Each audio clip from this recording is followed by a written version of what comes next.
Good evening पिला माने केमती समस्ते अच्छ समस्ते आशा करछि भलरे थिबो पाठ भी बहुत भल से पढुथिबो। तो जेमती तुम मन को प्रॉमिस करथली धीरे धीरे मु ट्राई करूछि ये गोटा सरीबा पई कि जेमती कि तुम मनकर क्लास 6 रो जो इतिहास बहीटा अच्छी से इतिहास बहीर जो इतिहास और राजनीति विज्ञान षष्ठ श्रेणी अच्छी आम से धीरे धीरे धीरे धीरे पढ़ा है। तो ये देख पार्थ आम जातीय संगीत जोटा जो जनगण मन अधि कमेंट जनइब तुम मैंने जातीय संगीत किए लिखिं ठीक अच्छे।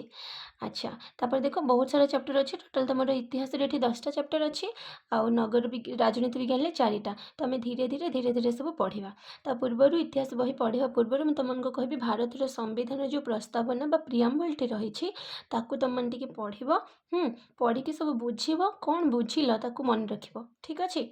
अच्छा तो चलो डेरी करनी प्रथम अध्यायटा स्टार्ट करवा ठीक अच्छे। मुझे तुमको जनईदेवी जमीक मुझे भलसे पढ़ी माने कहीदे तुमने जो जो गोटे मुझे हाइलाइट करी तो से गुड़ा तुम कौन कर तुम खाता गोटे इतिहास खाता करदेकि से हाइलाइट गुड़ा से खातार लिख बुझिपार। तो खातार लिखले कौन हम तुमको टे इजी हम आराम से ये रिविजन कर एग्जाम टाइम ना तुमको गाइड दरकार पड़ो कि भी दरकार पड़े ठीक अच्छे। ओके हाँ से चलो देख प्रथम अध्याय है तुम इतिहास विषय धारणा। देख देख ये गोटे झीटे देख पार्थ तुम मन भाया छोटा पिलाटे दिने अजा ठारू गप शुणा लिपि जिद कर बसला। अजा लिपि को कहले कौन कहले मु ते आज गोटे नुआ गप कहूँ शुण। लिपि व्यस्त होकर कहला शीघ्र कुह। अजा गप कहले तुमको भी जो अजा गप कहवा कहते कि कहीं तुम जेजे जेजेमा तुमको भी खुशी लगे कि नहीं हाँ गप शुणा। तो लिपि को भी सेमती खुशी लगिला। तो है कौन कौन अजा गप कहले रे पिला देखा देख ग्रीस देश रे जड़े शक्तिशाली राजा थिले कोठी थिले ग्रीस देश रे थिले। तो कोठी थिले रे राजा शक्तिशाली राजा ग्रीस देश रे जड़े शक्तिशाली राजा थिले। बहीटा तुम मैंने पे खोलिकी रखि ठीक अच्छे। अच्छा से ग्रीस देश रे जो शक्तिशाली राजा थिले तांको ना कौन तांको ना अलेक्जेंडर। अच्छा से पृथ्वीर जड़े अनेक राज्य जय करने पर भारत अधिकार करने को इच्छा कले। अलेक्जेंडर कौन करते पृथ्वीर बहुत सारा ग्रीस देश जाकि तुम मैंने मैप रे देखो ग्रीस देश कौटी अच्छी है आ ग्रीस देश चारिपटे सब कौ देश अच्छी से मत तुम मैंने जनइब ठीक अच्छे कमेंट करके जनइब। अच्छा कौन कहला से पृथ्वीर बहुत राज्य जय कला से कौन कहले जाऊँगी मुझे भारत को भी जय करी से भारतर उत्तर पश्चिम पटरे भारत में से उत्तर पश्चिम पटे किए राज्य करते जो मैंने सब देख तुम जानथ देख धर फॉर एग्जांपल मुझे कहली एटा है आमर पूर्व एटा है पश्चिम उपरटा है उत्तर आउ तलटा है दक्षिण एटा जानिच मो कहूनी ठीक अच्छे। अच्छा तो है कौन जिते अलेक्जेंडर आसिले सब माने आक्रमण करने भारत को भारतर उत्तर पश्चिम पटे माने एटा पूर्व पश्चिम उत्तर दक्षिण माने उत्तर पश्चिम यहाँ हो तो भारतर एटा उत्तर एटा पश्चिम एटा पूर्व एटा दक्षिण ताले उत्तर पश्चिम कोटा एपटा जो अलेक्जेंडर ग्रीस रू आसिले भारत को आक्रमण करने उत्तर पश्चिम पटे से राजा शासन करते कौ राजा शासन करते बहुत सारा दी जन विख्यात राजा थे किए जड़े हेले अम्बी आउ जड़े हेले पुरु ठीक अच्छे। अच्छा अलेक्जेंडर को भय करी अम्बी तांको शरण बसले देख तुम्हें गोटे चैप्टर पढ़ 6 क्लास जो ओडिया पढ़ी राजोचित व्यवहार से पढ़। अच्छा तो कौन है अलेक्जेंडर को भय करके दी जन राजा थे अम्बी कौन है ना अम्बी शरण पशिले किंतु अम्बी कौन कल ना मुझे हारजीबी अम्बी शरण पशे किंतु पुरु थिले वीर पुरु कौन थिले रे पुरु थिले वीर पुरु किंतु कौन कले शरण पशिले नहीं पुरु किए ताले वीर थिले पुरु वीर थिले सीए कौन कले अलेक्जेंडर सहित युद्ध कले यही युद्ध रे पुरु हारीगले हाँ किंतु से युद्ध माने साहस करी तो युद्ध करें अलेक्जेंडर तांको बंदी भी करने जो पुरु युद्ध करके हारीगला बंदी करने अलेक्जेंडर पुरु को पचारे अच्छा तुम्हें तो हारी जाइछ तुम्हें मोठू किपरि व्यवहार आशा करुछ पुरु उत्तर देले कौन उत्तर देले जड़े राजा अन्य जड़े राजा जेपरी व्यवहार आशा करें मुझे आशार व्यवहार आशा कर तो पुरुंकर यही निर्भीकता देख सी हारी जाइछन हारीगला भी से कहते जहाँ भी मुझे जड़े राजा तो जड़े राजा जमी जड़े राजा को व्यवहार करवा कथा तुम सेमिति व्यवहार कर ठीक अच्छे। तो यही निर्भीकता देखिकी आलेक्जेंडर कौन कले पुरू को राज्य फेरे देते। ताहले आस आम सब जाना गप शुणी सारे लिपि पचारा अच्छा अजा तुम्हें एत कथा सब कौट चल से अजा उत्तर देले इतिहास तापर लिपि भाविला अच्छा अजा इतिहास एत सब जिन जाने मु कहीं जानवी तो लिपि भी चाहिए जानापी। ताले प्रथम पढ़ा इतिहास कहले कौन बुझ यानी कि इतिहास क्या कहती बा हिस्ट्री ठीक अच्छे। अच्छा बट जान पे इतिहास जनक बा फादर ऑफ हिस्ट्री क्या कहती हेरोडोटस को ठीक अच्छे पढ़ हायर क्लास रे। अच्छा देख बर्तमान पृथ्वी जिते मनुष्य देखा जाती समस्ते गोटे जातिर देखुव समस्त आखि नाक सामान वैज्ञानिक माने मत दियंती कौन मत दियंती वैज्ञानिक माने कि आज को प्राय 15 लाख वर्ष पूर्वर कौन होता पृथ्वी रे मनुष्य सृष्टि होता। ताले मनुष्य जो पृथ्वी रे केते वर्ष पूर्व सृष्टि होता 15 लाख वर्ष पूर्व किंतु ता पूर्वर मनुष्य रूप एपरी नथिला माने आज जमती मनुष्य देखा जाउची पूर्वर 15 लाख वर्ष पूर्वे सेमती नथिला कौन होतला नृ बानर क्रम विकास घटी मनुष्य सृष्टि होता। माने नृ बानर माने बुझी पारुछ ना जो बानर बा मांकड़ बोली कहउछन्ती वर्तमान पूर्वर जो 15 लाख वर्ष पूर्वे बा बहुत वर्ष पूर्व जो टाइप रो बानर बा मांकड़ आमर पूर्वपुरुष देखा होतले वर्तमान सेमती हो नहांती से जातिर माने से भलिया जमती कहीपर गिबन ओरांगोटांग गरिला सिंपांजी से जातिर देखा जाउछन्ती किंतु से भलिया नहांती।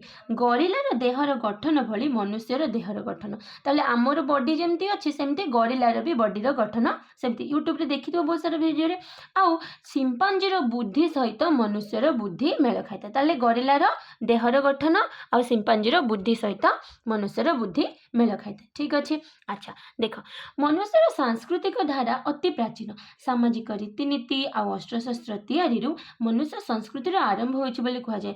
माने जे आज आम जो सब समाज रे रहउछंती पूर्वर से बहुत समाज लोक रहउतले से माने भी कौन करुतले सब रीतिनीति रे चलुतले अस्त्रशस्त्र होछि तैयारी करथले आज जमती बहुत भल आ माने शार्प वाला अस्त्रशस्त्र बना है सेतेबेले सेमती नथिला धीरे धीरे धीरे धीरे डेभलप होछि आमे कोन एकात्र सब करि परिबा धीरे धीरे टाइम लागिबो। एहा छडा कृषि कार्य अग्निर आविष्कार आ तार व्यवहार चक्कर उद्भावन विभिन्न धातुर व्यवहार ग्राम सहर राज्यर परिकल्पना शासन प्रणाली परिचालना इत्यादि विभिन्न धातुर व्यवहार ग्राम सहर राज्यर परिचालना शासन प्रणाली इतिहास विषय मनुष्य माने परिचालना इत्यादि विभिन्न सोपान देख माने धीरे धीरे कहबो जदि मनुष्य केमिति धीरे धीरे माने इतिहास क्या कहते जदि कहे तुम गोटे लंग क्वेश्चन पढ़ले एगुड़ा तुम मैंने लिखिपार कि धीरे धीरे चक्कर उद्भावन होगा अग्निर आविष्कार ताकू व्यवहार करवा गाँ सहर सब धीरे धीरे शासन होगा ताकू परिचालन करवा सबकिछि आमे जानती इतिहास अन्य भाव में कहले मनुष्यर अतीत घटना गुड़िकर निरवच्छिन्न अग्रगति होती इतिहास है। जदि 1 मार्कर क्वेश्चन पढ़ला 1 मार्क यहाँ लिखा जदि लंग क्वेश्चन पढ़ला 2-3 मार्कर सब पॉइंट मन रख सब जो आंसर लिख 1 2 3 एमती पॉइंट करके आंसर लिख माने गोटे पैराग्राफ लिखबनी ठीक अच्छे। अच्छा इतिहास को इंग्राजी रे हिस्ट्री बोली कह जाए। ये हिस्ट्री शब्दटी ग्रीक शब्द हिस्टोरु आसी कौ शब्द ग्रीक शब्द। अच्छा यार अर्थ कौन यार अर्थ होउछि अतीत विषय जानिबा अर्थात आमे कहि परिबा इतिहास होउछि एक वास्तव घटनावली वास्तव मान कौन जोटा सत्य कथा देख आमर जेजेबापा जन्म होते जेजेबापा बहुत पूर्व भी जन्म होते कि एमती बहुत सारा जिनस दुनिया रे अच्छी केवल मनीष नुहति तो यही सब तो सत ना आम हुए तो देखी ना कि आम पूर्वपुरुष मैंने देखी थे। तो इतिहास होउछि एक वास्तव घटनावली जहाँ अतीत रे वास करथिबा मनुष्य मानकर जीवन शैली विषय बा जीवन यापन प्रणाली विषय आलोचना करे। ताले मन रखिपार लिखिपार इतिहास क्या कहती है लिखिके सब गुड़ा लिखिपार। अच्छा क्यों शब्द आसी कौन। अच्छा एबे जानिबा इतिहास पढ़िले कौन हुए इतिहास आमको कौन माने उपकार मिले इतिहास पढ़िले देख प्रथमे है इतिहास पढ़ा द्वारा आम समय अनुक्रमे अतीत थिबा घटना गुड़ को बुझीपार कौन होता तापर कौन होता तापर कौन होता आम जानीपार। वर्तमान को बुझिया हेले अतीत को बुझिया हो जदि मु 100-200 कहबी मिसेबी फास्ट मत 1-2 मिसेक पड़ो कि नहीं तो से भाया वर्तमान को बुझा हेले आमको प्रथमे अतीत को बुझा पड़ो अतीत को जानिले आम वर्तमान और भविष्य को ठीक से गढ़ी पार। जदि मैं 1-2 शिखी जाइए 100-200 भी शिखी पारि 1000 5000 10 लाख 10 कोटी भी शिखिपारे बुझीपारा से भाया।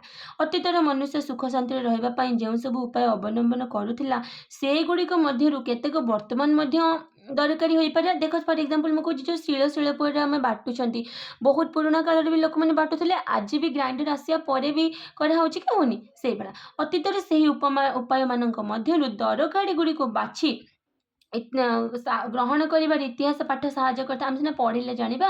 ଆଚ୍ଛା, ଅତୀତର ବିଭିନ୍ନ ପ୍ରଥା, ରାଜ୍ୟ ଗଠନ, ଶାସନ ପ୍ରଣାଳୀ ବିଷୟରେ ଜାଣି ଯେଉଁଗୁଡ଼ିକ ଆମ ପାଇଁ ଦରକାରୀ ସେଇଗୁଡ଼ିକୁ ଗ୍ରହଣ କରିପାରିବା। ଏ କାର୍ଯ୍ୟ କରିବାରେ ଆମକୁ କିଏ ସାହାଯ୍ୟ କରିଥାଏ? ଇତିହାସ ପଠନ। ଅତୀତରେ ଥିବା ଅନେକ କୁପ୍ରଥା ଓ ଅନ୍ଧବିଶ୍ୱାସ ମଧ୍ୟ ଆମ ସମାଜରେ ପ୍ରଚଳିତ। ଦେଖିବ ବହୁତ ସାରା କୁହାଯାଏ, ହଁ ତୁ ତ ଝିଅ ପିଲା, ତୁ ତ କିଛି କରିପାରିବୁନି, ଏମିତି ବି କୁହନ୍ତିନି। କିନ୍ତୁ ଦେଖିବ ଏବେ ବହୁତ ହେଲାନି, ଝିଅ ପିଲାମାନେ ପାଇଲଟ ହେଲେଣି, ଝିଅ ପିଲାମାନେ ସବୁ କିଛି କଲେଣି। ତ ଇତିହାସ ପଢ଼ିବା ଦ୍ୱାରା ଯେଉଁ ପ୍ରଥା ସବୁ ପୁରୁଣା, ଯେଉଁ ଖରାପ ମାନେ ଅନ୍ଧବିଶ୍ୱାସ କୁପ୍ରଥା ସବୁ ଥିଲା, କେବେ ସୃଷ୍ଟି ହେଲା, କାହିଁକି ସୃଷ୍ଟି ହେଲା, କିପରି ସୃଷ୍ଟି ହେଲା, ସେସବୁ ବିଷୟରେ ଆମେ ଜାଣିବା। ଆଉ ବର୍ତ୍ତମାନ ତା ଭିତରୁ ଯେଉଁଟା ଗ୍ରହଣ କରିବା କଥା ଆମେ କରିବା, ଯେଉଁଟା କରିବାନି ଆଉ କରିବାନି। ହେଲା, ଆଗରୁ ତୁମେ ପିଲାମାନେ ଜାଣିଥିବ ସତୀ ପ୍ରଥା ବୋଲି ଗୋଟେ ଥିଲା। ଯଦି ଗୋଟେ ଝିଅ ପିଲା ବା ସ୍ତ୍ରୀଲୋକର ସ୍ୱାମୀ ମରିଯାଉଛି, ତାହେଲେ ସେଇ ସ୍ୱାମୀର ଜୁଇରେ ବା ଚିତାରେ ତାକୁ ମରିବା ପାଇଁ, ଜଳିକି ମରିବା ପାଇଁ ପଡ଼ୁଥିଲା। ତାହେଲେ ଭାବ କେତେ ଖରାପ ଥିଲା ଏସବୁ ଜିନିଷ। ତ ସେଇଗୁଡ଼ିକ କ'ଣ ଆମେ ସବୁ ଚେଞ୍ଜ କରିବା, ସବୁ ପଢ଼ିଲେ ଆମେ ଜାଣିବା। ହେଲା, ତାହେଲେ କ୍ୱେଶ୍ଚନ୍ ଲିଖିପାରିବ, ଗୋଟେ ଲଙ୍ଗ କ୍ୱେଶ୍ଚନ୍ ଯଦି ପଡ଼ିବ, ଇତିହାସ ପଠନର ଉପାଦେୟତା କ'ଣ? ହେଲା, ଆଚ୍ଛା ନେକ୍ସଟ ଦେଖିବା ଇତିହାସର ଆଧାର ସବୁ କ'ଣ, ମାନେ କାହା ହେଉଛି। ଦେଖ ମୁଁ ଯେମିତି କହିଲି, ଇତିହାସ କ'ଣ ଗୋଟେ ମନଗଢ଼ା କାହାଣୀ କି?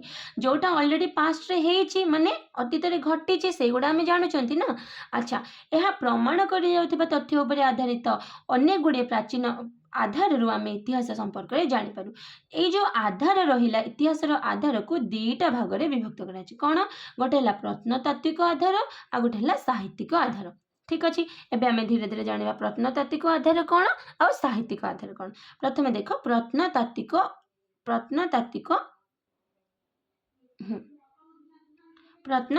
ଆଧାର। ଆଚ୍ଛା, ପ୍ରତ୍ନତାତ୍ତ୍ୱିକ କ'ଣରେ? ଭାରତରେ ବିଭିନ୍ନ ସ୍ଥାନରେ ପ୍ରତ୍ନତାତ୍ତ୍ୱିକ ମାନେ କ'ଣ କୁହନାରେ?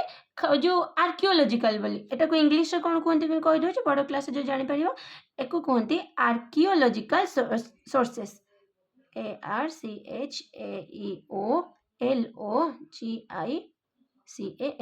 ଆର୍କିଓଲୋଜିକାଲ ସୋର୍ସେସ୍, ଆଧାରକୁ ସୋର୍ସେସ୍ ବୋଲି କୁହନ୍ତି। ହେଲା,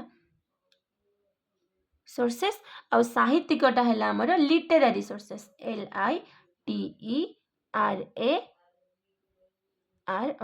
ଠିକ୍ ଅଛି, ଲିଟେରାରୀ ସୋର୍ସେସ୍। ଆଚ୍ଛା, ପ୍ରଥମେ ଆମେ ପ୍ରତ୍ନତାତ୍ତ୍ୱିକ ବା ଆର୍କିଓଲୋଜିକାଲ ସୋର୍ସେସ୍ ବିଷୟରେ ଜାଣିବା।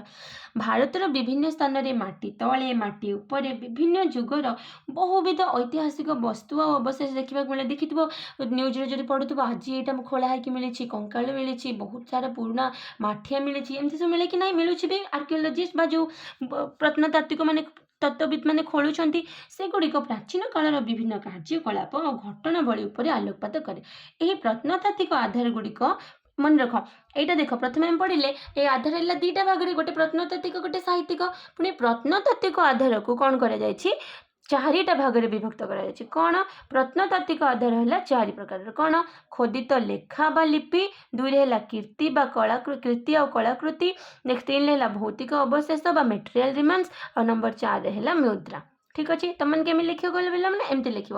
ଧର ଏଇଠି ପ୍ରଥମେ ଲେଖିଦେଲେ ଇତିହାସର ଆଧାର, ସିଏ ହେଲା ଦୁଇଟା ଭାଗରେ। ପୁଣି ଏଇ ଯେଉଁ ହେଲା ପ୍ରତ୍ନତାତ୍ତ୍ୱିକ ପୁଣି ହେଲା ଚାରିଟା ଭାଗରେ। ପୁଣି ସେଭଳିଆ ଯେଉଁ ଲିଟେରାରୀ ବା ସାହିତ୍ୟିକ, ସିଏ କେତେଟା ଭାଗରେ ପୁଣି ଲେଖିବ। ଠିକ୍ ଅଛି, ଆଚ୍ଛା। ତ ପ୍ରତ୍ନତାତ୍ତ୍ୱିକରେ ପ୍ରଥମେ 1 ନମ୍ବରରେ ଆସିଲା ଖୋଦିତ ଲେଖା ବା ଲିପି। ଖୋଦିତ ଲେଖା ବା ଲିପି ନାଁରୁ ଜଣାପଡ଼ୁଛି, ମାନେ କ'ଣ? କିଛି ଗୋଟେ ଉପରେ ଲେଖା ହେଇଛି। ଦେଖ, ଖୋଦିତ ଲେଖା ବା ଲିପି କ'ଣ? ଅତୀତରେ ବିଭିନ୍ନ, ଆମେ ସିନା ଏବେ ଆମ ପାଖରେ ପେନ୍ ଅଛି, ପେପର ଅଛି, ସବୁ ଅଛି, ଆମେ ଲେଖି ଦେଉଛନ୍ତି। ପୁରୁଣା କାଳରେ କ'ଣ ସବୁ ଥିଲା କି? ନା।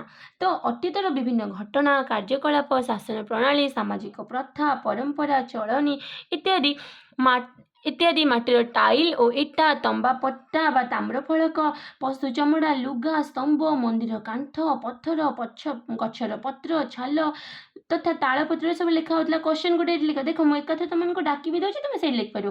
ଧର ଏଇଠି ଗୋଟେ କ୍ୱେଶ୍ଚନ୍ ପଡ଼ିଯିବ, ଆଗରୁ ସବୁ ଜିନିଷ କେମିତି ଲେଖାଯାଉଥିଲା, ଯେଉଁ ଘଟଣା ଗୁଡ଼ିକ, ଏଇସବୁରେ ଲେଖିପାରିବ। ହେଲା, ସେଗୁଡ଼ିକ ଆଜି ମଧ୍ୟ ଦେଖିବାକୁ ମିଳେ। ପଥର ଉପରେ ଯେଉଁଟା ସବୁ ଲେଖା ହେଇଛି, ମାନେ ଖୋଦିକି ବା कुटिकी लिखा अच्छे से कौन लिभि जीव कि लिखा होता आज जमीक कहीपर ओडिशार भुवनेश्वर निकटवर्ती धौली सब जाइए धौली पहाड़ रे गंजाम जौगढ़ रे आज को प्राय 22,000 वर्ष सॉरी 2200 वर्ष तले लिखाई माने भाव दीटा जगह ओडिशार भुवनेश्वर जो धौली पहाड़ आ गंजाम जौगढ़ रे आज को प्राय 2200 वर्ष माने 2200 वर्ष भापड़ पिला माने केते वर्ष है 2200 वर्ष तलरू यही सब लेखा आज भी मिलूची ये देख ये या छड़ा ईरान इराक मिसर ग्रीस जो चीन इत्यादि तथा आम देशर भी विभिन्न स्थान रे कौन अच्छी यही घटना संपर्कित सब लेखा माने मिलूची तुम जाकि सब देश गुड़ाक जब आटलास कि तुम पाखे जब बड़ वर्ल्ड मैप थी जाकि देख ईरान कौटी इराक कौटी मिसर कौटी चीन ग्रीस ठीक अच्छे अच्छा से केवल भारत में कौन मिलूँ बहुत सारा जगह एमती थी बहुत सारा जगह लोक रोथे देख जमीक ये फॉर एग्जांपल ये देख मेसोपोटामिया सब लोक केमती लिखुले देख देखुच कि ना मेसोपोटामिया लिखुले लोक बुझीपार ये देख तालपत्र सब लोक केमती लिखिं देखिपार कि ना पूर्वर बुझीपारा ताले नंबर 1 बुझीला खडित लेखा बा लिपि नंबर 2 रे देखिबा आमे कीर्ति और कलाकृति अच्छा आम देश में अनेक ऐतिहासिक कीर्ति रही जमती कि मंदिर दुर्ग राजप्रासाद स्तूप मठ रही अच्छा केबे भाविच केबे बनिला देख ये जमती गोटे कोणार्क मंदिर समस्ते जाइथिबो प्राय तो ये केबे बनिला किए बनइथिले केबे जाने को चेष्टा करछ ए देख जमती उदयगिरी पहाड़ रे जो हाथी गुंफा रही तो यह छड़ा से केमती लोक सामाजिक समाज लोक केमती रोते सांस्कृतिक धार्मिक वैज्ञानिक से साइंस थिला कि नहीं विज्ञान पढ़ुले कि नहीं लोक मैंने कौ धर्म सब पालन करते केमी करते किसी कल्चर माने सांस्कृतिक कार्य होता ना होना यही सब आम केमती जाना यही सब कीर्ति आ कलाकृतिर बुझीपार कि नहीं नंबर 3 ले देखा आसला भौतिक अवशेष भौतिक अवशेष माने कौन कौन पिला माने प्रत्न माने जो खोलिकी जमती कि माटी पात्र धातु पात्र हाथ हथियार अलंकार अस्त्र शस्त्र मूर्ति ये सब मिलता है यही समय आम सब जान गोटे अच्छे पिला माने कार्बन डेटिंग बोली है सर्च करके देखिबो तार ओडिया तो मुझे जानी कार्बन डेटिंग है ये कौन जन पार कि गोटे जिनस जी मिलला से केते वर्ष पुराना ये आम केमी जान 2200 वर्ष पुराना बोली ताकू आर्कियोलोजिस्ट माने साइंटिफिक सब प्रोसेस रे करिसेंती देन जानि परछंती बुझीपार तो ये भौतिक अवशेष सब कौन कौन बुझीपार कि नहीं तो भौतिक अवशेष रू भी कौन हुए एगुड़ा सब जना पड़े नंबर 4 आसला देख मुद्रा इतिहास जानिबारे प्राचीन मुद्रा विशेष भाव में साहाय्य करता है यह केबे क्यों शासकों द्वारा प्रचलित होता माने किए से मुद्रा देख ये पुराना सब मुद्रा देछि माने कौ शासक ताकू ये करथिले प्रचलन करथिले केबे प्रचलन करथिले से सब विषय में जानि परिबा कौन पढ़िले इतिहास पढ़िले से बुझिपारल कि नहीं ताले लिखि परिबा अच्छा अभी आम पढ़ा नंबर 2 रे जोटा थिला तुम साहित्यिक आधार भी से भाया केते प्रकार रे 3 भाग रे विभक्त करा जाय कौन कौन धर्म संबंधी साहित्य ऐहिक साहित्य परिव्राजकों विवरणी मन रहा ये देख ये जो मुझे कहनी ये ऊपर को आस देख ये प्रथम लिखा आधार 2 प्रकार है गोटे है प्रत्नतात्विक गोटे साहित्यिक प्रत्नतात्विक पुणी 4टा पुणी आउ जो साहित्यिक है 3टा मन रहा एवं आराम से लिखिपर ओके ताल देख ताले साहित्यिक आधार 3 प्रकार धर्म संबंधी ऐहिक आ परिव्राजकों विवरणी है परिव्राजक माने कौन कहले जो अलग देशर लोक भी तो आम देश को से बुलाक आसुले से माने कौन कौन सब लिखिकी जाइछन्ति है अच्छा देख प्रथम दीपा आम धर्म संबंधी साहित्य माने कौन रे जो साहित्य रे विशेष भाव में धर्म विषय आलोचना करा जाए ताले जो साहित्य रे विशेष भाव में धर्म विषय आलोचना होता है सेगुड़ी को धर्म संबंधी साहित्य कहते धर्म संबंधी माने कौन पिला माने कौ धर्म केमिति कौन ठाकुर को पूजा करती कि कौन पूजा करती कौन होता है सब विषय यही साहित्य रे विभिन्न धर्म कथा थाए वेद उपनिषद कौ माने कौ ग्रंथ जीव सब धर्म ग्रंथ जमती कि वेद उपनिषद पुराण रामायण एगुड़ा सब एगुड़िक आम अतीतर धर्म सामाजिक व्यवस्था राजनैतिक अवस्था विषय जानते नेक्स्ट नंबर 2 रे देख ऐहिक साहित्य माने कौन कौन पिला माने धर्म संबंधी साहित्य छड़ा आउ जो सब साहित्य रहा ताकू कहते ऐहिक साहित्य माने धर्म विषय कहून जमीती कि फॉर एग्जांपल मु कहबी जो धर्म सूत्र स्तुति विषय पाणिनीय पतंजलि जो ग्रामर उपर किसी बही हो गला कौन धर्म उपर लिखा हुए कि ओडिया ग्रामर है इंग्लिश ग्रामर है संस्कृत ग्रामर है ये सब कौन धर्म विषय लिखा हो पढ़ापढ़ी उपर तो ये धर्म संबंधी को छाड़ीदे आ जहाँ रहा सेटा है ऐहिक साहित्य ହେଲା। ଯେମିତିକି ପାଣିନିୟ ମନେ ରଖିବ ଏଇ ଦୁଇଟା ନା, ପାଣିନି ଆଉ ପତଞ୍ଜଳିଙ୍କର ଲିଖିତ ବ୍ୟାକରଣ। ଆଚ୍ଛା ପିଲାମାନେ, ପତଞ୍ଜଳି କିଏ ଜାଣିଛ? ଆଜି ଯେଉଁ ଆମେ ସବୁ ୟୋଗା କରୁନାହାନ୍ତି ଯୋଗ, ତ ସେଇ ଯୋଗର ଯେ ବାହାର କରିଥିଲେ ସିଏ ହେଲେ ପତଞ୍ଜଳି। ଠିକ୍ ଅଛି, ଋଷି ପତଞ୍ଜଳି। ଆହୁରି ଦେଖ ଏଇଠି ବହୁତ ଇମ୍ପୋର୍ଟାଣ୍ଟ, କୌଟିଲ୍ୟଙ୍କ ଅର୍ଥଶାସ୍ତ୍ର ବା ଇକୋନୋମିକ୍ସ, ଯେଉଁଟା ହାୟର କ୍ଲାସ୍ରେ ପଢ଼ିବ। କାଳିଦାସଙ୍କର ବହୁତ ସାରା ରଚନାବଳୀ ଲେଖିଥିଲେ ସିଏ। ବାଣଭଟ୍ଟ ଲେଖିଥିଲେ ହର୍ଷଚରିତ, ସେଇଟା ଆମେ ପଢ଼ିପାରିବା। ହର୍ଷବର୍ଦ୍ଧନ ଗୋଟେ ରାଜା ଆସିବେ, ତାଙ୍କ ବିଷୟରେ ପଢ଼ିବା। ସେହି ସମୟରେ ସମାଜ, ରୀତିନୀତି, ଶାସନ ପ୍ରଣାଳୀ, ଅର୍ଥନୀତି, ଏ ବିଷୟରେ ସମସ୍ତଙ୍କ ବିଷୟରେ ଜାଣିପାରିବା। ନେକ୍ସଟ ଦେଖ 3 ନମ୍ବର ହେଲା ତମର ସାହିତ୍ୟିକ ଇଏରେ ପରିବ୍ରାଜକଙ୍କ ବିବରଣୀ। ପରିବ୍ରାଜକ ମାନେ କ'ଣ କହୁନାହାନ୍ତି? ଯେଉଁମାନେ ଅଲଗା ଦେଶରୁ ଆମ ଦେଶକୁ ଆସିଥିଲେ ହେଲା, ସେମାନେ ଯେତେବେଳେ ଆସିଥିଲେ ସେ ସମୟରେ ଯେଉଁ ଅବସ୍ଥା, ଧର୍ମ, ରାଜଶାସନ କେମିତି ଥିଲା, ସେମାନେ ନିଜ ନିଜରେ ଲେଖି ଯାଇଛନ୍ତି। ଏସବୁ ବିବରଣୀରୁ ଆମେ ଜାଣିପାରନ୍ତି। ସେ ପରିବ୍ରାଜକମାନଙ୍କ ଭିତରେ ସବୁଠୁ ଇମ୍ପୋର୍ଟାଣ୍ଟ କିଏ ଥିଲେ ପିଲାମାନେ ଜାଣିଛ? ଦେଖ, ମେଗାସ୍ଥିନିସ୍, ଲେଖିବ ଖାତାରେ, ମେଗାସ୍ଥିନିସ୍, ଫାସିଆଁ, ଜୁଆଂଜାଙ୍ଗ, ଆଲବେରୁଣି, ଇବନ ବତୁତା। ମନେ ରହିଲା କ'ଣ କ'ଣ କହିଲି? 5 ଜଣଙ୍କ ନାଁ ତମେ ମନେ ରଖ। ମେଗାସ୍ଥିନିସ୍, ଫାସିଆଁ, ଜୁଆଂଜାଙ୍ଗ, ଆଲବେରୁଣି ଆଉ ଇବନ ବତୁତା। ସେମାନଙ୍କ ମଧ୍ୟରୁ ଓଡ଼ିଶାକୁ କିଏ, ଏମାନଙ୍କ ସବୁ ଭାରତକୁ ଆସିଥିଲେ। ଭାରତରେ ପୁଣି ଓଡ଼ିଶାକୁ କିଏ ଆସିଥିଲେ? ଚୀନର ପରିବ୍ରାଜକ ଜୁଆନଜାଙ୍ଗ। ଜୁଆନଜାଙ୍ଗକୁ ଆଉ କ'ଣ କୁହନ୍ତି ଜାଣିଛ ପିଲାମାନେ? ହୁଏନସାଙ୍ଗ ବୋଲି କୁହନ୍ତି, ଜୁଆଂଜାଙ୍ଗ। ଠିକ୍ ଅଛି। ଆଚ୍ଛା, ନେକ୍ସଟ ଆମେ ଦେଖିବା ଏବେ ସମୟ ଅନୁସାରେ ଇତିହାସର ଶ୍ରେଣୀବିଭାଗ। ୟା ପୂର୍ବରୁ ତ ଆମେ ପଢ଼ିଲେ ସବୁ କ'ଣ କ'ଣ ଆଧାର ଦରକାର। ଏବେ ଦେଖିବା ସମୟ ଅନୁସାରେ କ'ଣ କ'ଣ ସବୁ ଇଏ ହେଇଛି। ଯଦି ଆମେ ସମୟ ଅନୁସାରେ କହିବା, ମାନେ କେଉଁ ସମୟରେ କ'ଣ ହେଇଥିଲା, ଇତିହାସକୁ 3ଟା ଭାଗରେ ବିଭକ୍ତ କରାଯାଇଛି। କ'ଣ? ପ୍ରାକ୍ ଐତିହାସିକ ଯୁଗ, ଆଦ୍ୟ ଐତିହାସିକ ଯୁଗ ଆଉ ଐତିହାସିକ। ମନେ ରହିଲା ନା? ପ୍ରାକ୍ ଐତିହାସିକ ଯୁଗ, ଆଦ୍ୟ ଐତିହାସିକ ଯୁଗ ଆଉ ଐତିହାସିକ ଯୁଗ। ପ୍ରଥମେ ଦେଖିବା ପ୍ରାକ୍ ଐତିହାସିକ ଯୁଗ କ'ଣ? ପ୍ରାକ୍ ଐତିହାସିକ, ଯେମିତି ବୁଝିପାରୁଛ, ଇତିହାସ ସେ ସମୟରେ ଲେଖାଲେଖି ହେଇପାରୁନଥିଲା। ବହୁ ପୁରାତନ କାଳରେ ଲୋକମାନେ ଲେଖାପଢ଼ା ତ ଜାଣିନଥିଲେ। ତେଣୁ ସେ ସମୟରେ, ମାନେ ପ୍ରାକ୍ ଐତିହାସିକ ଯୁଗରେ ଯେଉଁ ଇତିହାସ ଥିଲା, ସେ ସମୟର ଘଟଣାବଳୀ ଲୋକ ତ ଲେଖାପଢ଼ା ଜାଣିନଥିଲେ ନା, ଲିଖିତ ଆକାରରେ ମିଳିନଥାଏ। ତେଣୁ ସେ ସମୟର ଲୋକମାନେ, ତାହେଲେ ଆମେ କେମିତି ଜାଣିବା? ପ୍ରତ୍ନତାତ୍ତ୍ୱିକ ଖନନ, ଅନୁସନ୍ଧାନ, ମାନେ ଖୋଳିବା, କିଛି ରଖି ଯାଇଛନ୍ତି କି, କିଛି ଜିନିଷ ମିଳୁଛି କି, ସେସବୁରୁ ଜାଣିବେ। ସେ ସମୟରେ ବ୍ୟବହୃତ ବିଭିନ୍ନ ପ୍ରକାରର ମାଟିପାତ୍ର, ଅଳଙ୍କାର, ହାତ ହତିଆର, ଅସ୍ଥି କଙ୍କାଳ ଆଦିରୁ ଆମେ ଅଳ୍ପ କିଛି ଜାଣିପାରନ୍ତି କି କେମିତି ଲୋକମାନଙ୍କର ଜୀବନଯାପନ ଥିଲା।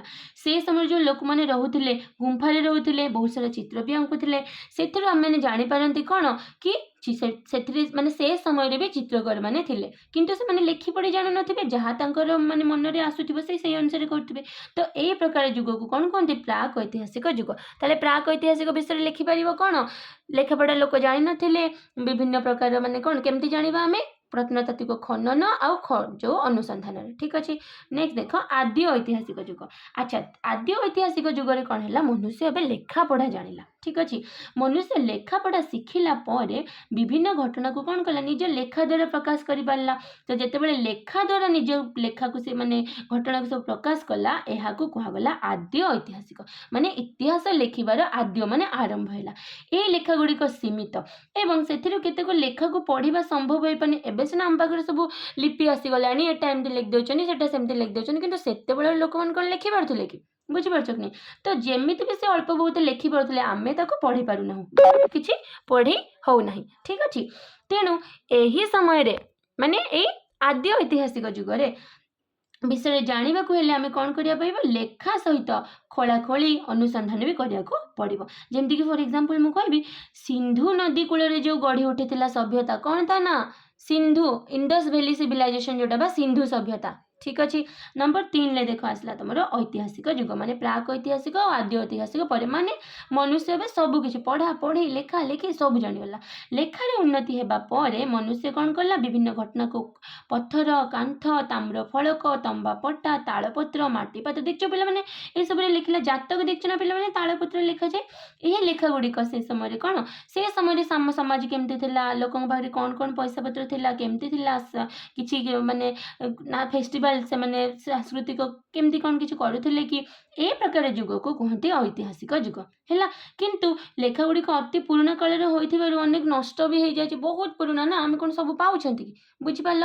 ତାହେଲେ 3ଟା ଯୁଗ ମନେ ରହିଲା। କ'ଣ? ପ୍ରାକ୍ ଐତିହାସିକ, आदि ऐतिहासिक और ऐतिहासिक प्राक ऐतिहासिक कौन होता पे लोक मैंने लेखापढ़ा किसी जान ना आदि ऐतिहासिक कौन टिके टिके जानिले किंतु बहुत माने जानी पारे से आम कौन करने पढ़िया कहले खाली लेखा को ये करा पड़ोनी ता सहित प्रत्नतात्विक खनन भी दरकार आ से विषय दरकार जाना आ ऐतिहासिक जुगे सबकि अवेलेबल ठीक अच्छे। नेक्स्ट देख भारत भौगोलिक अवस्था सहित इतिहास संपर्क माने एबे से कही भारतर भूगोलटा केमी इतिहास सहित संबंध देख आम जानी पृथ्वीर उत्तर गोलार्धरे अच्छी किए भारत ग्लोब रे देखिया कही मो पाखे तो ग्लोब ना पिला मैंने तुमको मैप रे देखिए दूसरी ठीक अच्छे पिला मैंने देख तुमने ये देखिपे यहाँ है आमर कौन पृथ्वी पृथ्वी देख यही सीधा को देख भारत ताले पूरा यहाँ है एशिया महादेश एशियार दक्षिण में कौन अच्छी भारत रही कि नहीं अच्छा एशियार दक्षिण में भारत अच्छा पे तुम जानते हो मझीरे जामर विषुव रेखा कौन कर पूरा पृथ्वी को दीटा भाग दीटा गोलार्ध कर देछि ना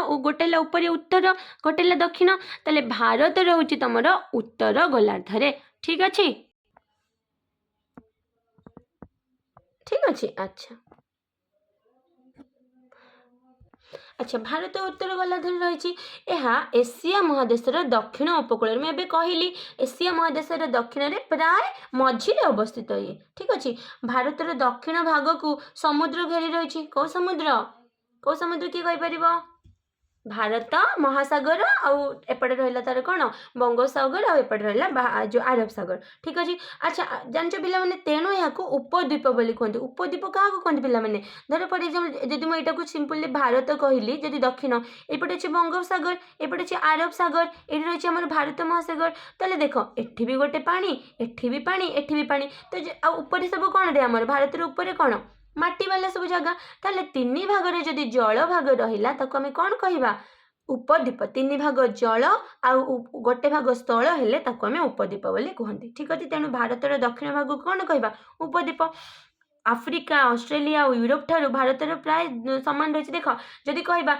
आफ्रिका ये जदि भारत ये कौन अच्छी रे आफ्रिका अच्छी ता पाखरे एपटे कौन अच्छी यूरोप अच्छी तलू टिके एपटू गले ऑस्ट्रेलिया अच्छी देख आउ थे वीडियो को पछकू जाइए देख मुझे तुमको अच्छा ताले प्राचीन सभ्यता ताले या माने आफ्रिकार भी से समय किछि किछि लोक भी आसुथिबे सबुआडू आसुथिबे ना आसुनथिबे तो से बेला जदि आमे कहिबा एई सब देश मध्य भारतर जो उत्तर पूर्व सीमा रे उत्तर पूर्व या पूर्व पिलाने कहली देख एटा हला तमरा पूर्व एटा हला तमरा पश्चिम एटा हला उत्तर एटा दक्षिण से बेला एटा हेजबो उत्तर पूर्व उत्तर पश्चिम एटा हेजबो दक्षिण पूर्व एटा दक्षिण पश्चिम तो एबे देख भारत कथा जदि कहबी भारतर चीन कौटी अच्छी पिला माने उत्तर उत्तर रे अच्छी भारत ये जदि हुए ये चीन ना कि पिला माने ये ऊपर भारत रे उत्तर अच्छी चीन से भाया पश्चिम रे यानी कि एपटे पश्चिम रे रही ईरान से भाया जदि आमे कहबा बहुत दूर रे को माने अच्छे आम पाखे इराक इस्राएल मिस्र ग्रीस से बहुत दूर रे रही ठीक अच्छे। अच्छा तो यहाँ है भारतर भौगोलिक अवस्था। अच्छा भारत में प्राकृतिक माने विभाग विषय में जाना माने कौन कौन अच्छी जमी माने कौन कौन जमी हिमालय अच्छी आम पाखे कौन अच्छी रे उत्तर भारत में समतल भूमि अच्छी देख प्राकृतिक गठन विविधता अनुसार भारत को 6टी अंचल विभक्त करते पिला माने 6टी कौन कौन से 6टा भल से मन रख हिमालय पर्वत अंचल नंबर 1 उत्तरस्थ समतल अंचल नंबर 2 केन्द्रस्थ मालभूमि अंचल नंबर 3 पश्चिमस्थ मरुभूमि अंचल नंबर 4 उपकूलस्थ समतल अंचल नंबर 5 समुद्र मध्यस्थ द्वीप समूह बुझिपार देख ये तुमको देखा देख पे जदि यहाँ देख यहाँ आम भारत ना पे पूरा बहीरे को देख बहीरे देख आराम से जापर देख जदि यहाँ भारत हुए एमती कले बेटर देख पार सेमती ही ठीक थी ओके देख पे यहाँ जदि आम भारत है ये अच्छी तुम कौन रे हिमालय हिमालय तले ये रहा तुम उत्तरस्थ समतल भूमि ये जो देख ये जो जगह रहा राजस्थान ले यहाँ है तुम पे कौन कहल थर डेजर्ट बा थर मरुभूमि ये है तुम थर मरुभूमि ये देख यहाँ है आम उपद्वीप जो लाक्षाद्वीप आउपटे है तुम कौन रे अंडमान आउ निकोबर द्वीपपुंज ये से भाया यहाँ है दक्षिण भारतर जो कौन थी यहाँ दक्षिण भारत जो हाँ ये गोटे रहीगला केन्द्र जो मालभूमि रहा एटा से भाया पश्चिम जो मालभूमि रहा सबू विषय थर मरुभूमि कथा कहली तो सबू विषय आम धीरे धीरे एवं पढ़ा ओके। ठीक अच्छे टिके खाली अच्छा तेबे आम प्रथम पढ़ा प्राकृतिक वैशिष्ट्य विषय माने भारतर जो रही प्राकृतिक वैशिष्ट्य देख भारतर इतिहास को यार प्राकृतिक विभाग अनेकांश प्रभावित कर देख केमती मुझे कहबी देख जदि भारत उपर हिमालय न था ताहले अलग देश लोक मैंने सब आराम से पलि आसता ना किंतु हिमालय थिला बोली लोक मान आसवा को असुविधा है बुझीपार से भारतर भूगोल भारतर इतिहास को बहुत परिमाण कौन कर प्रभावित करछि भारत रे जदि आमे कहिबा चारिटा प्रधान प्राकृतिक अंचल रही कौन कौन प्रथम है पार्वतीय अंचल नंबर 2 रे है नदी उपत्यका अंचल नंबर 3 है जंगल नंबर 4 है उपकूलवर्ती समतल अंचल मन रहा नंबर 1 पार्वतीय अंचल नंबर 2 नदी उपत्यका अंचल नंबर 3 जंगल नंबर 4 उपकूलवर्ती समतल अंचल प्रथम देख पार्वतीय अंचल भारतर उत्तर सीमार अवस्थित किए अच्छी उत्तर में किए अच्छे आमर अत्युच्च हिमालय पर्वत श्रेणी रही बोली केन्द्र एशियारू माने हिमालय उपर देख भारत उपर रहा कौन एशिया ना एशियार महादेश रे भारत गोटे देश माने मुझे कहीपरि भारत ऊपर रहा कौन एशिया तो एशियार जो ठंडा पवनटा आसूची बा जो पवन आसूची ताले हिमालय ताको रोकी दउची कि नहीं बुझीपार नहीं से भाया हिमालय पर्वतमालार पाददेशीय अंचल माने तल को जोड़ा रही हिमालय बहुत सारे हिमालय नदी आसूची तो हिमालय तले जो माने तलू को आसले जो नदी सब आसिक मिसी तले से जो समतल भूमि सृष्टि कर मृत्तिका बहुत उर्वर आ जल भी बहुत अच्छी से जगार सब कौन रे कृषि भल हुए लोक बेसी रुहति कृषि उपयोगी घन जनबसतिपूर्ण अत्युच्च हिमालय पर्वतमाला अतिक्रम करी उत्तर भारतर उत्तर दिगरु कौन होता रे प्रवेश करिया बहुत कष्ट होता किंतु उत्तर पश्चिम जो पर्वतीय अंचल रही सेठी छोट छोट छोट छोट सब गिरी पथ रही माने गिरी भितर पथ माने माउंटेन भितर बा पहाड़ भितर सब बाट रही तो उत्तर पश्चिम माने बुझीपार पिला माने पूर्व पश्चिम उत्तर दक्षिण एटा उत्तर एटा पश्चिम ताले ए पट देगी हैला ए पट देगी माने कहि परिबो जो पाकिस्तान बाटे देगी हैला तो सेठी कोन होतला उत्तर सीना हिमालय टपिक आसी पारे किंतु एठी तो आसी पारे ना तो पलि आसुले यही पथ दे बहुत कौन खाली भल लोक आसुले कि ना आक्रमणकारी आसुले व्यवसायी परिव्राजक समस्ते आसचंदी एमाने आसीबा फल कौन है से चाली चलनी दर्शन भाषा आम साहित्य आम सहित मिसी आम संस्कृति साहित्य भी सहित मिसी फॉर एग्जांपल मु कहूँ मुझे इंग्लिश सब कहि शिखी तुम मैंने ओडिया शिखिच ताले धीरे धीरे धीरे धीरे तुम मो सहित कथा हेले तुम इंग्लिश शिखिज कि नहीं मु धीरे धीरे ओडिया शिखिजी कि नहीं से भाया जब दक्षिण भारतर मालभूमि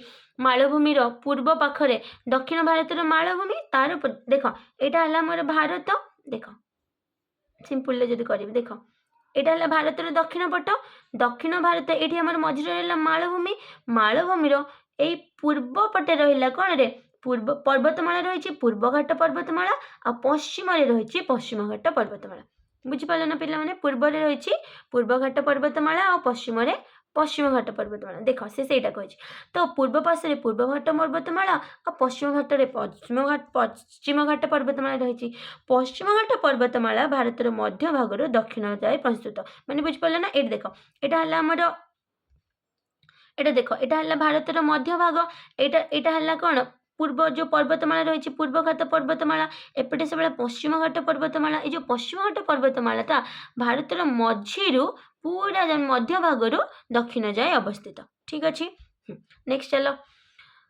अच्छा तो पश्चिम घाट पर्वतमाला पार्वतीय अंचल प्रचुर वर्षा हो घन जंगल माने ये जो पश्चिम पटे जो पर्वतमाला ना कि ये बहुत वर्षा हुए है तो वर्षा हुए माने कौन घन जंगल भी देखा जाए ठीक अच्छे अच्छा यह छड़ा दक्षिण पार्श्व अधिकांश अंचल पहाड़िया और मूर्तिका अनुभव माने पश्चिम एपटे सीना बहुत अच्छी भल अच्छी पश्चिम पटे किंतु दक्षिण भारत में भी बहुत सारा जगह अच्छी जो कौन रे पहाड़िया अंचल मृत्तिका भी भल ना से किंतु एटा सीना गोटे खराब गुण हो गला किंतु खनिज संपद बहुत सारा अच्छी बुझीपार अच्छा नंबर 1 बुझीपार ना पिला माने पार्वतीय अंचल अच्छा एबे देख नंबर 2 को जीवा आमे नदी उपत्यका नदी उपत्यका समूह देख पे स्कूल भी तुम 45 मिनट क्लास रही ना मुझे सब ट्राए करी कि 45 मिनिट अधिक जीवन ठीक अच्छे 45 मिनिट भितर सारा जी हम जदि न हम ता नेक्स्ट क्लास पढ़ा 40 ରୁ 45 मिनिट भितर सारिया को ट्राए करवा जी हम से ठीक अच्छे देख नेक्स्ट है नदी उपत्यका समूह आम देश में हिमालय पार्वत्य अंचल और दक्षिण भारतर मालभूमि मध्य गोटे विस्तीर्ण समतल अंचल पूर्व पश्चिम होगी लंबी रही ना माने कौन कहला देख आम देश में हिमालय पर्वत अच्छे ऊपर दक्षिण में मालभूमि अच्छी देख पे ये देख मुझे टे खाली लिभे दबा सब संग संग ओके देख पे आम जमीक पढ़ले देख ये पे देख कौन अच्छी रे हिमालय पर्वतमाला अच्छी ना এইটা টিকে বড়টা করিয়া পড়ো দেখো এই উপরে কোন রহিলা রে পিলামানে হিমালয় পর্বতমালা এইটি যে কইলি দক্ষিণ রহিলা তোমার দক্ষিণ ভারতের মালভূমি তাহলে এই যে মঝিরে যে জায়গাটা রহিলান পিলামানে এটা কোন আমার সমতল অঞ্চল মানে সমান জায়গা হেলা এই যে রহিলা এটা কোন উত্তরের যে রয়েছে সমতল অঞ্চল সেইটা এটি লিখিছি কোন লিখছি দেখো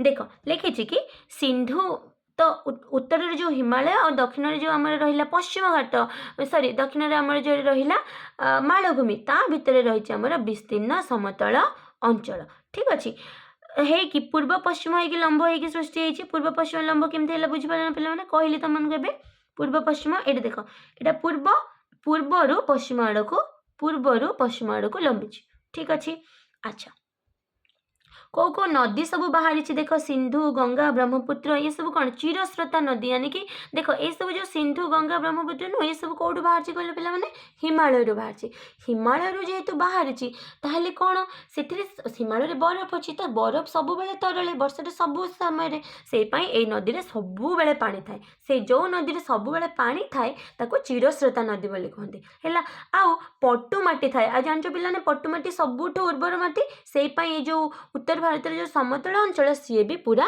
उर्वर ठीक अच्छे यही अंचल मृत्तिका अति उर्वर प्रचुर जल जल कहीं मिले मुझे कहली नदी अच्छी शस्य उत्पादन भी बहुत अधिक होता है से जो खाଇବା मिलूँ जो शस्य उत्पादन हो पार्टी भल भूमि ताले लोक मैंने रही ना रही लोक मैंने भी रुहते यही सब कारण नदी कूल मानक प्राचीन सभ्यता मान गढ़ी उठला क्वेश्चन यदि पढ़ कहीं नदी कूल मानक प्राचीन सभ्यता गढ़ी उठा लिखिपर कहीं पे कहीं नदी कूल पानी भी मिल सबकि भल मिल पार अच्छा नेक्स्ट नंबर 3 ले जा देख जंगल भारत हिमालय जो पार्वत्य अंचल जो पाद देश ना माने तलकू आ पश्चिम घाटर पश्चिम पार्श्व माने कौटी गला पे कहनी ये जो हिमालय अच्छी हिमालय तलकू ये जगार आ पश्चिम घाट पर्वतमाला माने यही पटे जो रहा है यार कौन अच्छी यही पश्चिम घाट पर्वतमाला और हिमालय जो दक्षिण को पाद देश में कौन अच्छे प्रचुर वृष्टिपात हुए से वृष्टिपात है माने गछ बढ़ घंच अरण्य भी देखा जाए यह छड़ा भारतर अधिकांश अंचल माने दक्षिण भारतर अधिकांश अंचल पूर्व आ उत्तर भारतर केतेक अंचल कौटी कौटी देखा जाए देख पे दक्षिण भारतर बहुत सारा जगह देखा जाए आ पूर्व आ उत्तर पूर्व उत्तर पूर्व भारत माने एपटे मुझे कही तुमको क्लास थे मन अच्छे पे 7 सिस्टर स्टेट्स 7 भौणी कौ 7टा भौणी स्टेट्र ना कही राज्य मत जनइब टे ठीक अच्छे अच्छा देख अरण्य जातीय द्रव्य पर निर्भर कर बहुत सारा लोक भी ये रुहति अरण्यर शांत सुंदर परिवेश सभ्यतार विशेषकर धर्म दर्शन साहित्य उन्नति कर देख जमी तुम पढ़ी अरण्य साहित्य गोटे विषय भी अच्छी देख जो आम कहते कौन जो मन भल न था आम टे जाकि बुली आसले भल लगे ना अरण्य देख गछ नदी माने लता जो बहुत पवन बहुत बसले आमको भल लगे ना भल लगे पे से भाई कथा अच्छा नेक्स्ट 4 नंबर पॉइंट कौन थी पे उपकूलवर्ती समतल अंचल सिंपल जिनस उपकूलवर्ती मान कौन कौन पे ये देख यहाँ जो तुम सब लिभे देवी आराम से बुझीपार देख टे खाली लिभे दबा उपकूलवर्ती समतल अंचल कहले कौन बुझ पे कहल देख उपकूल क्या कहते जोटा समुद्र पाखे थी ये देख यहाँ है समुद्र एपटे अच्छे तुम बंगोपसागर है एपटे अच्छे आरब सागर उपकूलवर्ती जो समुद्रवर्ती अंचल माने ए उपकूल माने कौन एटा जो समुद्र सहित जोटी माटी मिशिची एटा देख एटा पूर्व उपकूल एटा पूर्व एटा पश्चिम तो से विषय में पढ़ा देख उपकूलवर्ती समतल अंचल आम देशर पश्चिम रही कौन आरब सागर पूर्व रही कौन बंगोपसागर पश्चिम उपकूल एटा भल से मन रख पश्चिम उपकूल समतल अंचल ठारू पूर्व उपकूल समतल अंचल अधिक प्रशस्त निजे देखुन पिला ये पश्चिम पटे जोटा रही है केते छोट लगुनि आटा देख ये लंबा लगुनि बास सेटा कही तो प्रशस्त कोटा पूर्व उपकूल ता बेसी प्रशस्त पश्चिम उपकूलस्थ समतल भूमि गुजरात रु केरल पर्यंत आ पूर्व जोटा रहा ओडिशार तमिलनाडु पर्यंत देख यहाँ है पश्चिम पश्चिमटा कौन ये देख गुजरात तुम कौन अच्छी गुजरात ना यहाँ भी तो पानी बुझीपार नहीं ये तो पश्चिम जो उपकूलवर्ती अच्छी यहाँ है कौन गुजरात रु केरल पर्यंत ये देख थिरुवनंतपुरम लिखी केरल राजधानी आ पूर्व यहाँ देखिपे कौन पश्चिम बंग ये तुम पश्चिम बंग रही पश्चिम बंग रु पूरा जामर कौन तमिलनाडु पर्यंत तुम रही ठीक अच्छे अच्छा को नदी सब रही पिला माने देखा साबरमती माही नर्मदा तापी ये सब एपटे आम पश्चिम घाट रही है पटुमाटी द्वारा पश्चिम एवं लिखी पश्चिम उपकूलस्थ समतल अंचल होता बेले पूर्व उपकूलस्थ कौटा होता पिला माने महानदी कृष्णा कावेरी गोदावरी ये सब पूर्व उपकूल मन रहा पश्चिम उपकूलवर्ती नदी लिखिपर साबरमती माही नर्मदा ताप्ती और बहुत सारा अच्छी ये चार्टा लिख आउ पूर्व उपकूल महानदी कृष्णा कावेरी गोदावरी ठीक अच्छे अच्छा तापर देख समुद्र उपकूलवर्ती समतल भूमि अत्यंत उर्वर और कृषि बेसी उपयोगी कहीं समुद्र सब मिलला ना तेणु बहुत घन जनबसति भी देखा जाए उपकूलवर्ती समतल अंचल में अवस्थित नदी मुहाण गुड़िक अनेक बंदर भी उठी बस माने गढ़ी उठिला जहाद्वारा सामुद्रिक वाणिज्य उन्नति घटीला यही अंचल में अनेक सहर भी गढ़ी उठता देखिए जमीक बहुत सारा पुरी गोटे सहर कहीपर बहुत सारा अच्छी अच्छा तुम मत जनइब अच्छा टिके खाली मत जन भारत पूर्व में कौ सहर रही पश्चिम उपकूल कौ सहर रही ठीक अच्छे ये मानचित्र देख देख पे मुझे गोटे देखा दूसरी देख फॉर एग्जांपल जदि आम बहुत भल से देख पे देख ये पूर्व उपकूल देख पार्छ पे ये देख चिलिका पाखे देख पार्थ भुवनेश्वर रही ये देख कोलकाता ये तौक आसले देख ये चेन्नई ये देख ये कावेरी नदी जाना भल से टिके देख मैप आराम से ये देख मन्नार गोटे लिखी मन्नार उपसागर एटा तो जीवनी से भाया ये मुझे देख तिरुवनंतपुरम ये से भाया देख पाणाजी गोवार ये मुंबई देख काठियावाड़ जहाँ भी लिखी बुझीपार कि नहीं तो ये सब कौन रे अच्छी तो युवा टे देख आम सब कौन कौन पढ़े पिला मैंने आउ थे सर्टली कहीदे तुम तो रिभाइज तो कर ही देख फास्ट आम लिपि विषय पढ़ले छोट छुआटा ता अजा को पचारा प्रथम आम क्या विषय पढ़ले प्रथम आम पढ़ले जो दीज राजा थे भारत उत्तर पश्चिम अंबी आ पुरु तापर बहुत बड़ बड़ राजा आसिले कहले मु भी भारत को कौन करी मु आक्रमण करी आलेक्जेंडर आसिले से समय दीज राजा थे अंबी आ पुरु अंबी तो शरण पशिले किंतु पुरु युद्ध कले सी सब पढ़ले इतिहास क्या कहते पढ़ले तापर आम पढ़ले इतिहास कहीं पढ़ा इतिहास आधार आम दीटा पढ़ले प्रत्नतात्विक और साहित्यिक प्रत्नतात्विक पुणी आम पढ़ले 3 भाग में खोदित लेखा 4 भाग में खोदित लेखा बा लिपि कीर्ति कलाकृति 3 नंबर भौतिक अवशेष और 4 नंबर मूर्तिका सॉरी मुद्रा से भाया आम साहित्यिक आधार पढ़ले 3 भाग धर्म संबंधी साहित्य ऐहिक साहित्य और परिव्राजकों बरणी परिव्राजकों ना पिला कहली सब खातर लिख मेगास्थिनिस फासिया जुआंगजांग आल्बेरुनी इबन बतुता चीन परिव्राजक किए ओडिशा को आसते जुआंगजांग ठीक अच्छे तापर आम पढ़ले समय अनुसार इतिहास को 3 भाग में विभक्त कराई प्राक ऐतिहासिक आद्य ऐतिहासिक और ऐतिहासिक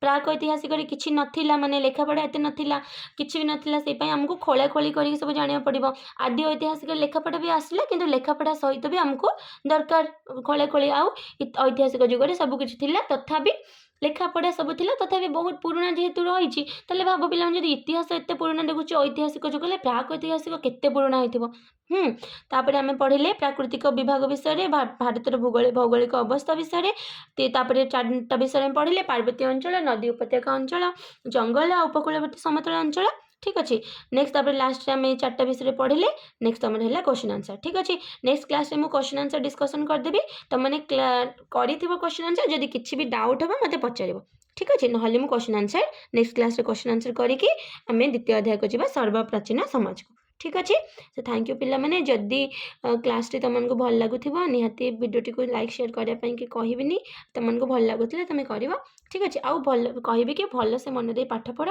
किसी डाउट है मत जनइब कमेंट सेक्शन में मुझे पुणी नेक्स्ट क्लास ठीक करदेवी ठीक अच्छे पिलामाने थैंक यू।